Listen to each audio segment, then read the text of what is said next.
কষা পটল অস্বাভাবিক টেস্টি ডিশ। যারা নিরামিষ পছন্দ করেন না তাদেরকে খাওয়াবেন, হাত চেটে পুটে খাবে। শুকনো খোলায় 2 চামচ মৌরি, 2 চামচ জিরে, 1 চামচ ধনে, একটা ফাটানো এলাচ, কয়েকটা লবঙ্গ একসঙ্গে ড্রাই রোস্ট করে একটা মশলা বানিয়ে নেব।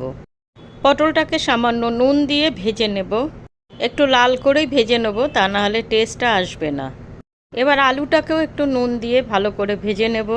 ভিডিওটি ভালো লাগলে লাইক, শেয়ার, কমেন্ট করে দেবেন প্লিজ। চ্যানেলটি সাবস্ক্রাইব করে দেবেন, আপনাদের ভালোবাসার আমার ভীষণ প্রয়োজন।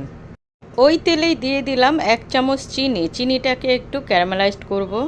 দিলাম কুচো করে কাটা পেঁয়াজ।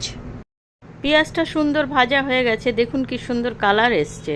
এবার দেব গ্রেট করা পেঁয়াজ, কুচোনো টমেটো, 1 চামচ আদা রসুনের পেস্ট, হলুদ, কাশ্মীরি রেড চিলি পাউডার, আর আমি যে মশলাটা বানিয়েছিলাম সেটা দিয়ে দিলাম, পরিমাণ মতো নুন।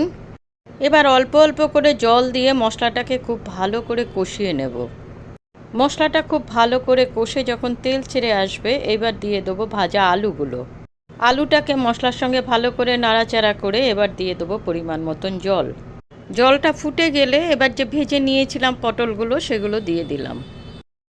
10 মিনিট একটু স্লো ফায়ার করে ঢেকে দিয়েছিলাম আলুগুলো সিদ্ধ হওয়ার জন্য। এবার আমি ঢাকনা খুলে, আলুও সিদ্ধ হয়ে গেছে কিন্তু পুরো জলটাকে আমি টানিয়ে নেব, আর ঢাকা দেব না। 2 কাঁচা লঙ্কা, 1 চামচ বাটার দিয়ে দিলাম। রেডি হয়ে গেল কষা পটল।